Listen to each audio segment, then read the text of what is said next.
Hi friends, welcome to my channel. ನನ್ನ ಹಸಿರು ಮನೆ ಬ್ಲಾಗ್ ಚಾನಲನ್ನು ಪ್ಲೀಸ್ ಸಬ್ಸ್ಕ್ರೈಬ್ ಮಾಡಿ, ಶೇರ್ ಮಾಡಿ, ಲೈಕ್ ಮಾಡಿ. ಇವತ್ತೊಂದು ಮಶ್ರೂಮಿಂದ ಸಿಂಪಲ್ ಆಗಿರುವಂತಹ ಗ್ರೇವಿ ಮಾಡುವ. ಈ ಸಾಂಬಾರು ತುಂಬಾ ಚೆನ್ನಾಗಿರುತ್ತೆ. ರೈಸ್ ಜೊತೆ ಆಗಲಿ, ಚಪಾತಿ, ರೊಟ್ಟಿ, ಮುದ್ದೆ ಯಾವುದ್ರ ಜೊತೆ ಬೇಕಿದ್ರೂ ತುಂಬಾ ಚೆನ್ನಾಗಿರುತ್ತೆ. ಇದನ್ನು ಮಾಡೋದಕ್ಕೆ ನಾನು 400 ಗ್ರಾಮ್ ಆಗುವಷ್ಟು ಮಶ್ರೂಮ್ ತೊಗೊಂಡಿದ್ದೀನಿ. ನೋಡಿ, ಕಟ್ ಮಾಡ್ಕೊಂಡು ಕೂಡ ತೊಗೊಂಡು ಬಂದೀನಿ. ಈಗ ಇದಕ್ಕೆ 1 ಚಮಚ ಉಪ್ಪು, 1/2 ಚಮಚ ಅರಿಶಿನ ಪುಡಿ, 1 ಚಮಚ ಖಾರದ ಪುಡಿ, ಸ್ವಲ್ಪ ಎಣ್ಣೆ, ಇಷ್ಟನ್ನು ಹಾಕಿ ಚೆನ್ನಾಗಿ ಮಿಕ್ಸ್ ಮಾಡಿ ಇಟ್ಕೊಳ್ಳುವ.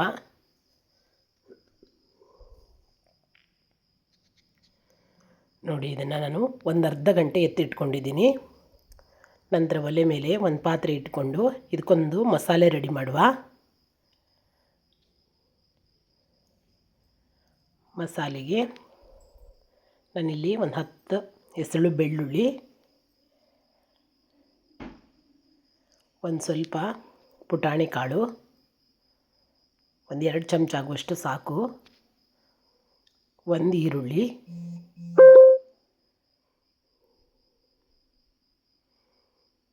ಇದನ್ನು ಚೆನ್ನಾಗಿ ಫ್ರೈ ಮಾಡಿಕೊಳ್ಳುವ.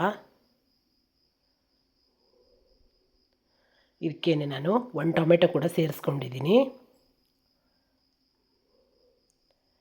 ಈಗ 1 ಚಮಚ ಆಗುವಷ್ಟು ಕೊತ್ತಂಬರಿ ಬೀಜ, ಸ್ವಲ್ಪ ಉದ್ದಿನಬೇಳೆ, ಒಂದು 10 ಕಾಳು ಮೆಂತ್ಯ, ಒಂದು ಸ್ವಲ್ಪ ಕಾಳು ಮೆಣಸು, 1 ಚಮಚ ಆಗುವಷ್ಟು ಸಾಕು. ಇದನ್ನು ಕೂಡ ಚೆನ್ನಾಗಿ ಫ್ರೈ ಮಾಡಿಕೊಳ್ಳುವ.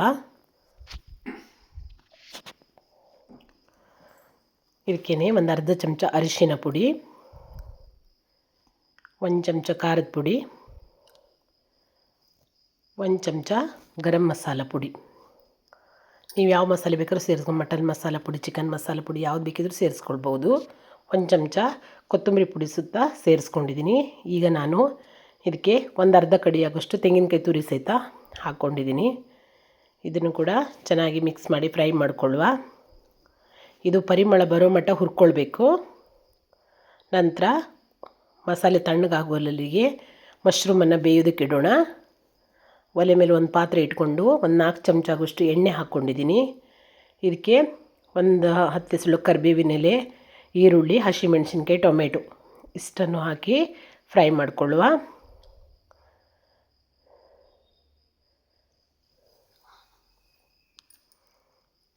ನೋಡಿ, ಸ್ವಲ್ಪ ಮೆತ್ತಗಾಗಬೇಕಿದು.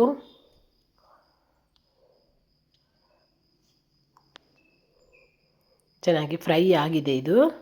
ಇದಕ್ಕೇ ನಾನು 1 ಚಮಚ ಶುಂಠಿ ಬೆಳ್ಳುಳ್ಳಿ ಪೇಸ್ಟ್ ಕೂಡ ಹಾಕ್ಕೊಂಡಿದ್ದೀನಿ.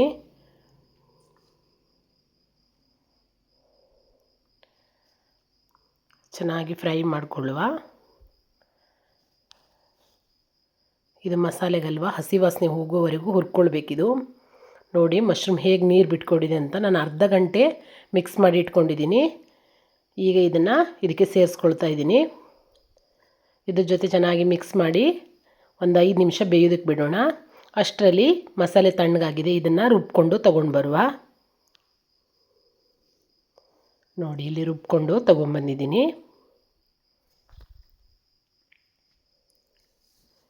ಅಷ್ಟರಲ್ಲಿ ಇಲ್ಲಿ ಮಶ್ರೂಮ್ ಕೂಡ ಚೆನ್ನಾಗಿ ಬೆಂದಿದೆ.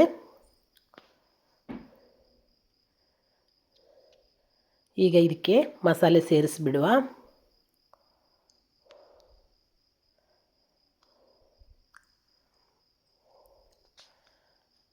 ಮಸಾಲೆ ಜಾಸ್ತಿ ದಪ್ಪನೂ ಇರೋದು ಬೇಡ, ತೆಳ್ಳಗೂ ಮಾಡೋದು ಬೇಡ, ಮೀಡಿಯಮ್ ಹದದಲ್ಲೇ ಇರಬೇಕು.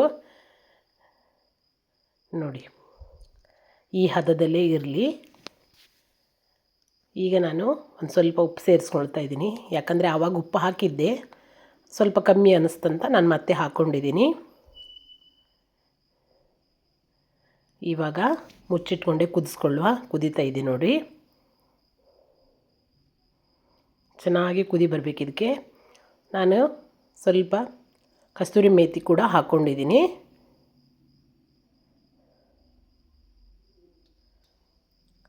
ಕುದ್ದ ಮೇಲೆ ನಾನು ಒಂದು ಅರ್ಧ ಗಂಟೆ ಹಾಗೆ ಆರೋದಕ್ಕೆ ಬಿಟ್ಟಿದ್ದೀನಿ. ನೋಡಿ, ಈಗ ಮಸಾಲೆ ಹೇಗೆ ರೆಡಿಯಾಗಿದೆ ಅಂತ. ತುಂಬಾ ಟೇಸ್ಟಿಯಾಗಿರುವಂತಹ ಮಶ್ರೂಮ್ ಸಾಂಬಾರು ಅಥವಾ ಮಶ್ರೂಮ್ ಗ್ರೇವಿ ರೆಡಿಯಾಗಿದೆ.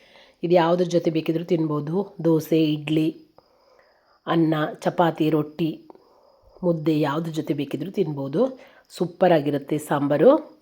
ಒಂದ್ಸಲಿ ನೀವು ಟ್ರೈ ಮಾಡಿ ಹೇಗಾಗಿದೆ ಅಂತ ನನಗೆ ಹೇಳಿ. ಮತ್ತೊಂದು ವಿಡಿಯೋದೊಂದಿಗೆ ಮತ್ತೆ ಸಿಗ್ತೀನಿ. ಬಾಯ್.